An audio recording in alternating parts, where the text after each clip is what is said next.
Hi everyone, welcome to part 2 of our permaculture series. Today's talk is going to be all about planting guilds, and this is something that you can do if you are gardening or growing things at home. And I'm going to be talking you through some of the principles of permaculture, picking up some of those and talking about how you can incorporate those into your choice of plants that you put together, and how you can do that in a way that creates something called a polyculture. And a polyculture is made up of many different species, different plants. One great thing that it highlights is to value diversity. So the diversity of different plants that can go together. And it's sort of been shown that the yield and the benefit of a mix of different plants in this polyculture will give you a greater yield overall within that system compared to if you had a monoculture and just grew one crop in that given space.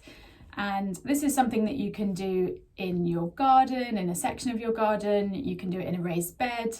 You could also do it in a big planting container. So you can adjust these ideas and choose the right amount of plants for the space that you have.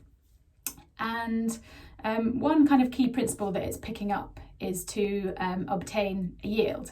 And that might be food, it might be fibre, it could be medicine.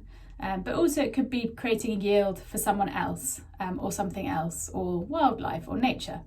So that's kind of one key thing that we're looking at. And if you're growing kind of vegetables, then a key kind of yield is the food that you take out of that system. And another kind of principle that we're drawing on when we talk about planting guilds is thinking about the interconnectedness of different plants within a given space, and how putting things close to each other and combining them in an area will mean that different plants can benefit from each other, whether that's one plant providing nitrogen for another one, or something creating a little bit of shade. It could be a taller plant creating a structure for something else to grow up. So you get this really lovely interconnectedness. And we're also drawing on a principle of multiple functions. So in a kind of system which is diverse and resilient, we can see that different elements or the different plants within that system are each playing multiple functions. So they're not necessarily doing just one thing. They're each doing lots of different things, and those different things will then in turn help and benefit others around them. So there's a lot of integration going on. So we've got providing a yield, obtaining a yield, multiple functions, valuing diversity, and overall we're kind of drawing on a principle which is around small and slow solutions. So things that can adapt, things that you can alter and kind of observe and see how they do over time. And you might have heard, if you're gardeners and growers already, you might have heard about companion planting, and this is something that a guild draws on, but kind of goes a step further. So I like to think of it as kind of super effective companion planting. And it's where we look at different plants that grow well together, that maybe like the same conditions, but also different plants that also offering different benefits to each other. So there's a number of things to consider when you're creating a planting guild, and I'm going to kind of talk you through these and give a few examples of some of the plants that will perform that particular function. So the first one is to have plants which fix nitrogen into the soil. And nitrogen is really important for plant growth. All plants need it to be able to grow and be healthy. And there are certain plants that can create the right kind of environment around their root structure for nitrifying bacteria. And it's the nitrifying bacteria that live in these little nodules on the roots that will be able to convert nitrogen in the soil into a form that the plant can then absorb. And those kind of nitrogen fixing plants will do that in turn for themselves, but there'll also be a little bit of, they won't take all of it, they'll kind of create nitrogen in their area that other plants can also benefit from. So things like peas and beans, any kind of a leguminous plant. You can also use things like clover, and those will work to fix nitrogen. The second kind of similarly sort of feeding plant are the dynamic accumulators, and those tend to be plants that have a root structure which can absorb and take out of the soil a huge amount of nutrition. Sometimes they have a really long tap root and they can get really low down, and they can kind of really mine the soil with minerals and other things that plants need to grow.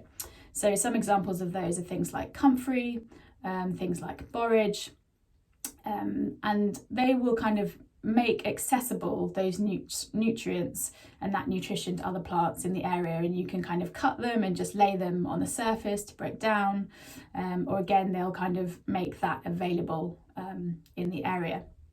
Another kind of important group within your guild are the pollinator attractors and the insect attractors. So those are going to kind of provide food and forage and materials for all of that wildlife. They're also going to help pollinate your crops. So some crops that you're growing will need pollinating to produce fruit. And you're also then kind of encouraging and benefiting and it kind of increasing the diversity of the ecosystem in itself by the amount of wildlife that's there, and particularly kind of the soil critters. So lots of different flowers you can grow, lots of the herbs actually we grow, so things like lavender, fennel, marigolds. It's really easy to look up pollinator attractors. So those are another kind of group that we incorporate. And then another thing that we have to think about is ground cover. So kind of protecting the soil and keeping the soil moist and stop it from drying out, keep it kind of covered, which is really going to benefit all the kind of life and the biology in the soil and keep that in check. It's really important not to have large patches of soil open, particularly in the summer when things can dry out really quickly. So you can either do this with a living mulch, and a living mulch basically means a living plant which is low-lying and grows at a low level, and might also be a kind of spreader plant that will kind of grow and cover the ground. So you could use things like nasturtiums, which are kind of trailing plants. You could also use things like, we use things like sweet woodruff, which is a really lovely herb. You could incorporate a bit of a chamomile lawn or something like a creeping thyme. Those would be kind of things that you could use for providing a living mulch. And in turn, as well as doing that, they're also providing you with food and medicine. They're kind of serving many functions as opposed to maybe the primary one that we're using them for.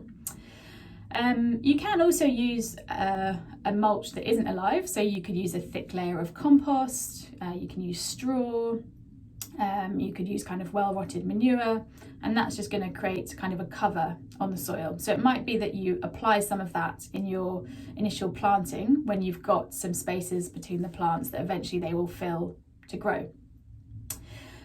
So the idea when you have those kind of things combined, so you've got nitrogen fixers, dynamic accumulators, we're producing a yield, we're benefiting wildlife, and we're keeping the soil protected, you get this really lovely synergy and you create a yield of many different things, and it's also very resilient. So if you have a lot of things growing in one space and one thing fails, maybe because it's very, very hot and something dries out or can't cope with that heat, the chances of the other thing surviving, well, you increase the risk of not everything failing if you've got things that are resilient to different things, whether it's pest or water or drought.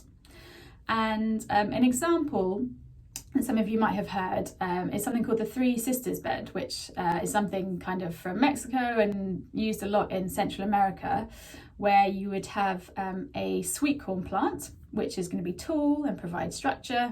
Then you would have a bean, which can grow up the sweet corn and will also feed nitrogen, produce nitrogen in the soil, and then you have a squash plant which will be trailing and will cover the ground, and those things combined are going to then give you a nice harvest. So that's just kind of one example. I'll post some examples of some of the plants in the comments, but have a little look at your space, see how many of those types of plants you've got, maybe how many of those are serving those functions, and remember that within this we're trying to encourage diversity, and we're drawing on multiple functions of different plants, and in doing that we get this lovely polyculture which also looks really nice, and gives us an abundant yield. See you next time.